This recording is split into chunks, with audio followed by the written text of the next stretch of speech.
পর্ণ video দেখে যারা অভ্যস্ত, অশ্লীল, নোংরা এবং কুরুচিপূর্ণ ভিডিও দেখে যারা অভ্যস্ত, তারা নানা ধরনের সমস্যায় ভুগে থাকে। এই পর্নোগ্রাফি রয়েছে অনেক ধরনের ক্ষতিকর দিক। তারা তাদের ব্যক্তিগত জীবনে যেমনি ক্ষতিগ্রস্ত হয়, তারা তাদের বৈবাহিক জীবনে যেমনি ক্ষতিগ্রস্ত হয়, তারা সামাজিক জীবনে এবং ধর্মীয় দিক থেকেও তারা প্রচন্ড ক্ষতিগ্রস্ত হয়। এ পর্যায়ে আমরা বলবো, পর্নোগ্রাফি দেখার ফলে একজন ব্যক্তি কি কি ক্ষতির সম্মুখীন হয়।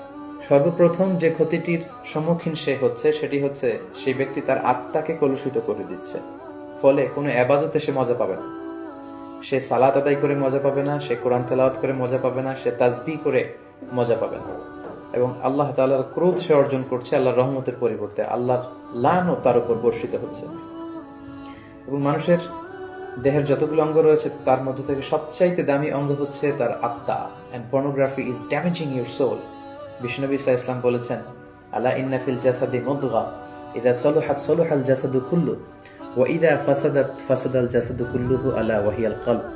জেনে রাখো, নিশ্চয়ই মানব দেহে একটি গোশতের টুকরো রয়েছে যেটি দেহের সবচেয়ে দামি অঙ্গ।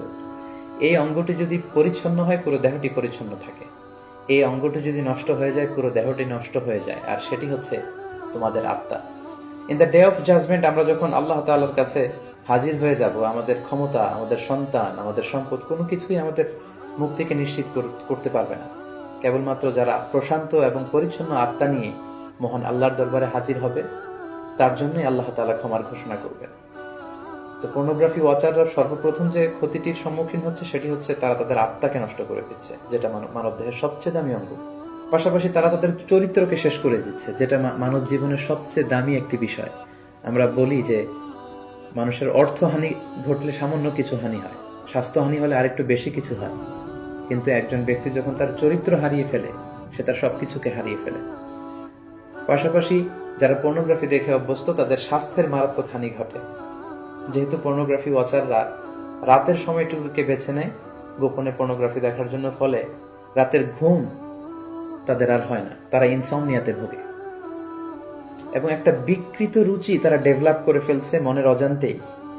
মহান আল্লাহ তাআলা বিবাহের মাধ্যমে, পবিত্র বন্ধনের মাধ্যমে একজন প্রাপ্তবয়স্ক নারী এবং পুরুষ তারা তাদের জৈবিক চাহিদা মেটাবে, এটাকে আল্লাহ বৈধ করেছেন।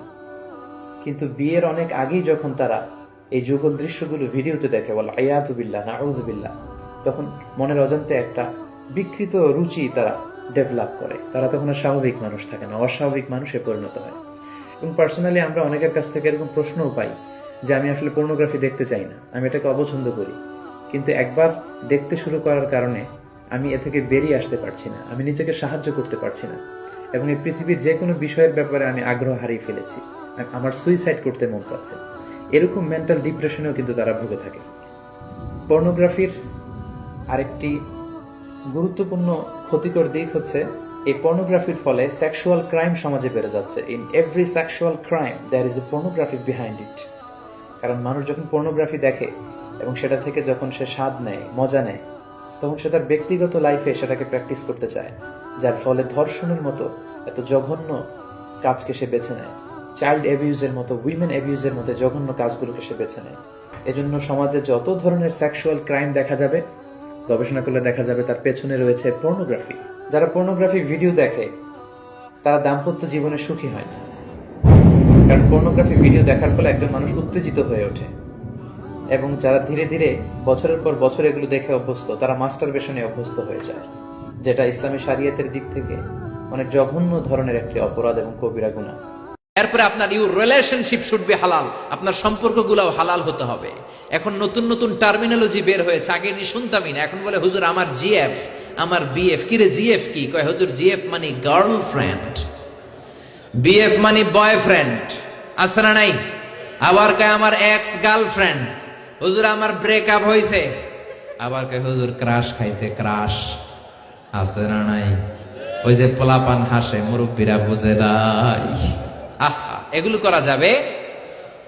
এই জন্য আপনার যে সম্পর্কটা, প্রেম করতে মনে চায়, বিয়ে করার পরে বউর সাথে প্রেম করবা, সব আছে না নাই? আপনি আপনার হাতটা বিবির হাতের সাথে মিলালে 2 হাতের সগীরা গুনাহ মাফ করে দেয় কে? আপনার বিবির চেহারার দিকে তাকালে চোখের সগীরা গুনাহ মাফ করে দেয় কে? তুমি সুন্দর তাই চেয়ে থাকি, সে কি মোর অপরাধ? বিবির দিকে, স্ত্রীর দিকে তাকাইয়া সুন্দরী বলে অপরাধ নাই, কিন্তু শালীরের সুন্দর বললে অপরাধ আছে না নাই? ভাবিরে সুন্দর বললে অপরাধ আছে না নাই? চাচাতো বোন কাজিনদের দিকে তাকাইয়া সুন্দর বললে অপরাধ আছে না নাই? এজন্য ইউর রিলেশনশিপ শুড বি হালাল। ছেলে মেয়েদেরকে আগে বিয়ে করায় দেন। মালয়েশিয়াতে আমরা একটা ক্যাম্পেইন করি, টাইমলি ম্যারেজ ক্যাম্পেইন। আমি দেখেছি অনেকে এটার সাথে জড়িত। এই টাইমলি ম্যারেজকে আমি সাপোর্ট করি। সময় মতো ছেলে মেয়েদেরকে বিয়ে করায় দিবেন। আপনি ছেলে মেয়েদেরকে সময় মতো বিয়ে না করানোর কারণে এই মেয়ের দ্বারা ছেলের দ্বারা যত গুনাহ হবে তার পার্সেন্টেজ গুনাহ আপনার আমলনামাতে আছে না নাই? এজন্য ইসলাম বলে ইউর রিলেশনশিপ শুড বি হালাল। তোমার সম্পর্কটা হতে হবে হালাল সম্পর্ক। বিবাহ বহির্ভূত ইল্লিগাল ম্যারেজ সিস্টেমে কোনো সম্পর্ক ইসলামে জায়েজ নাই, হারাম। চিল্লা এখন ঠিক কিনা? এরপর ইসলাম বলে ইউর এন্টারটেইনমেন্ট শুড বি হালাল। আপনি যে বিনোদন নেবেন, ইসলাম বিনোদনেও বাধা দেয় না, তবে আপনার বিনোদনটা সুস্থ বিনোদন হতে হবে, আপনার বিনোদনটা হালাল বিনোদন হতে হবে। এখন টেলিভিশনের মধ্যে মেয়েদের রেসলিং খেলা আছে না নাই? কোন মুসলমান মেয়েদের রেসলিং খেলা দেখতে পারে নাকি? আবার ক্রিকেট খেলার মাঝখানে ছক্কা মারলে চিয়ার গার্লসরা দুম্মা চলে দুম বলে নাচানাচি শুরু করে, আছে না নাই? যেই খেলার মাঝখানে ছক্কা মারলে উলঙ্গ মেয়েরা নাচে, ওই খেলাও মুসলমানরা দেখতে পারে না। চিল্লা এখন ঠিক কিনা? এই জন্য আমাদের কালচার হবে ইউনিক।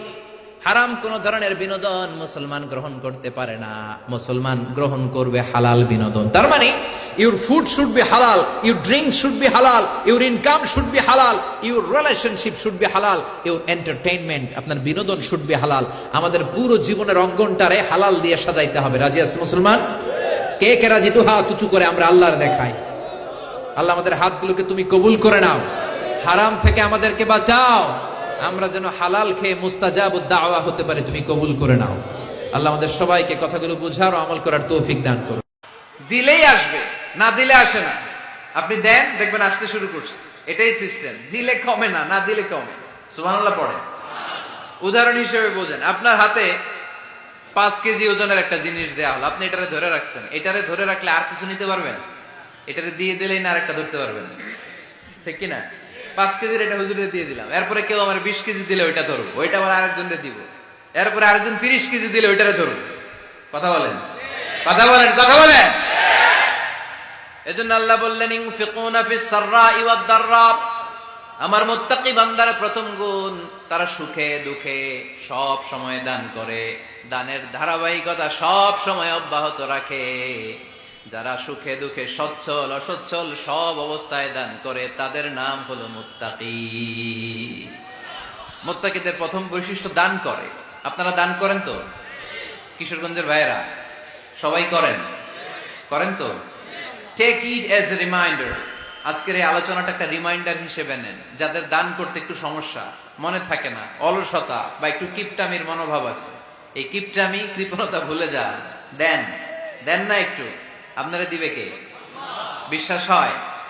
দিলে বাড়ে, দিলে না দিলে কমে। কারণ আপনি দিলে আপনারে দিবে কে? আমার মুত্তাকি বান্দারা সচ্ছল অসচ্ছল উভয় অবস্থায় দান করে। যখন তাদের কাছে বেশি টাকা থাকে তখন তারা বেশি দান করে, যখন কম থাকে কম দান করে, কিন্তু দান করে, ঠিক কিনা? দান করার ধারাবাহিকতা কখনো থামায় না। এখন আপনি সচ্ছল, অনেক টাকা তো বেশি দেন, এক সময় অর্থের টানা পড়েন যাচ্ছে, সমস্যা যাচ্ছে, তো ওই সময় কম দেন। বছরে আপনি অবস্থা ভালো থাকলে 10,000 টাকা সাদাকা করেন, যখন অবস্থা খারাপ 10 টাকাও কি সাদাকা করা যাবে না? তার মানে ইনফিকুনা ফিস সাররাই ওয়াদ দাররা, সুখে দুঃখে সব সময় যে দেয় তার নাম মুত্তাকি। সুখে দুঃখে সব সময় যে দেয় তার নাম। মদিনার সমাজে, মদিনার সাহাবীদের মধ্যে সবচেয়ে গরীব সাহাবী ছিলেন সাইয়েদনা বেলাল রাদিয়াল্লাহু তাআলা আনহু। নিজের লজ্জাস্থান ঢাকার কাপড়টা ছাড়া তার কাছে দ্বিতীয় কোনো কাপড় ছিল না।